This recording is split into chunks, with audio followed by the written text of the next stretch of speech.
students, it's Mr. Vade. I wanted to take this time to teach you how to write some sentences and also give you some some advanced techniques right now in sentence writing. Your goal is to be able to write complete sentences with capitalization and punctuation so people can understand your writing. If you need to click here to get a refresher of what the word fastidious means, please do so because you are writing sentences related to the meaning of the word. Otherwise, go ahead and read directions 1 through 4 yourself. And then read what's in the bright yellow highlights because reading that will give you some tips that I'm also going to show you in the video on how to write your sentences. In the yellow column, you are given a task on what to do, and in the green column is your place to write. I want to scroll down to numbers 6 and 7, but just so you know, you'll hear me emphasizing some things like starting with a capital letter, putting a subject in the sentence using a verb, capitalizing proper nouns, and ending with some type of punctuation. So you'll see me doing that actually. I want to go down to number 6 and 7 because your video, the heart of it really is using some advanced technique in sentence writing. And so it says, write a sentence that separates two independent clauses with a comma and a conjunction. Let's talk about clauses before we begin. We have clauses. There are dependent clauses and there's independent clauses. I'm going to give you an example of a dependent clause. A dependent clause is a phrase that cannot be its own sentence. So here's an example. When spring arrives, that is a dependent clause. It can't be its own sentence. Here's another dependent clause. Who lives in Naperville? Sounds like a question, but it's like maybe the end of a question. Let's take a look at another one. Or it's the end of like a statement rather. Because she was late. That is not a sentence. It's a dependent clause. It depends on another independent clause. When a dependent clause comes first, you put a comma after it. So I'll give you an example. When a dependent clause comes first and is followed by an independent clause, you're going to use a comma. And I'm going to show you that example right now. When spring arrives, comma, I will go outside. Now take a look over here.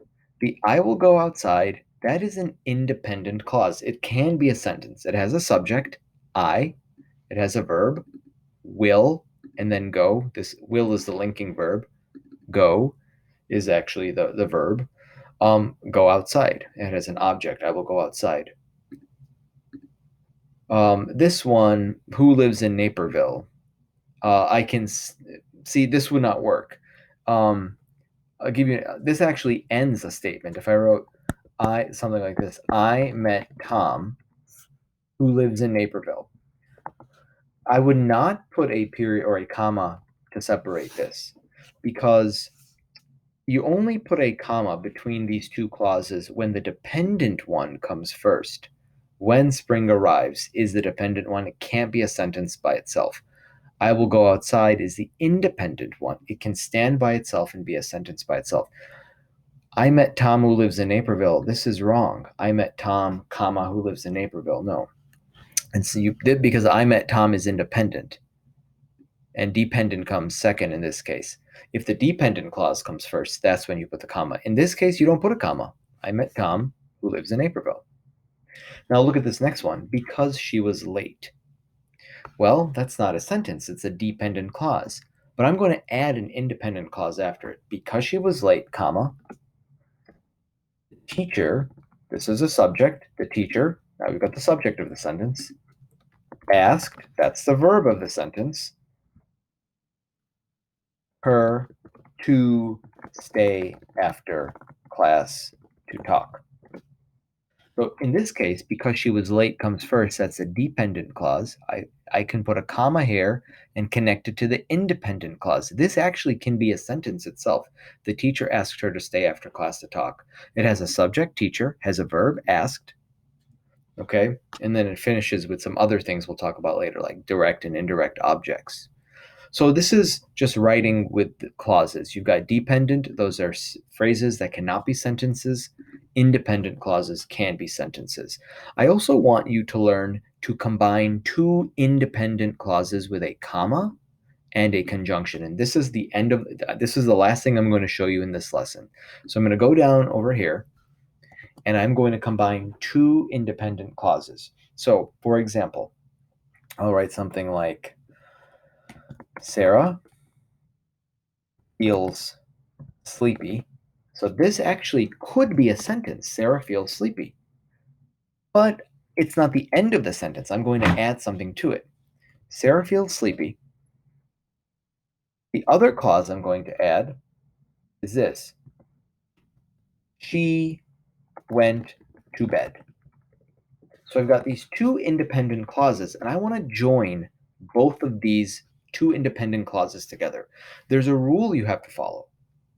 When you're joining two independent clauses, Sarah feels sleepy, that has a subject, Sarah, and notice it's a proper noun, the name of a girl, so you capitalize the letter S. It has a verb, she feels, and in this case, you've got a subject here. She went to bed, she is the subject, and then went is the verb.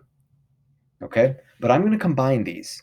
Watch me combine them into one sentence. And I'm going to show you the right way to do this and the wrong way. First, here's the right way. Sarah feels sleepy, comma, because they're two independent clauses, I need to include the conjunction. So she went to bed.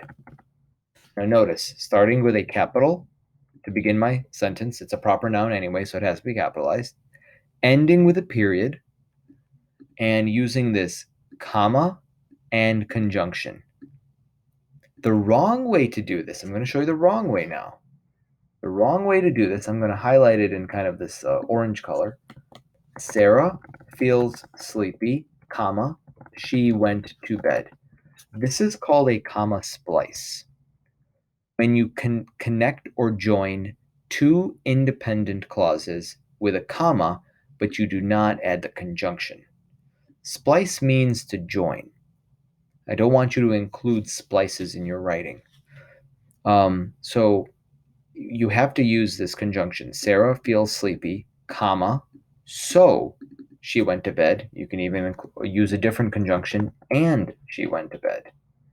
But you cannot just put the comma there when there's two separate independent clauses. We're going to do more studies on this. So we'll study more about you writing with dependent clauses and independent clauses, and then putting two independent clauses together. One more example I will give you before this video lesson ends. Here are two separate independent clauses. Kavi read the book. You have a subject, Kavi. The verb is read, or read in this case, read the book. I'm not going to put the period there yet, but well, I will, just to show you it can be a sentence. Here's another possible sentence. It's an independent clause. Jerry saw the movie. Okay. I want to put these together into one sentence. They both can be their own sentences. They're both independent clauses. So here's a splice. This is the wrong way to do it, and I'll highlight it in orange. Cubby read the book, comma, Jerry saw the movie. Okay, I did start with a capital. I said E, and I did end with a period, which is good, but I can't have this splice here. I can't join them with a comma. I have to add a conjunction. I'm going to use a conjunction but, so it's going to look like this instead. Covey read the book, comma, but Jerry saw the movie. So there's some tips on writing some of these sentences that join or that separate rather two independent clauses with a comma and a conjunction. Now it's your turn to try this. Thanks and bye.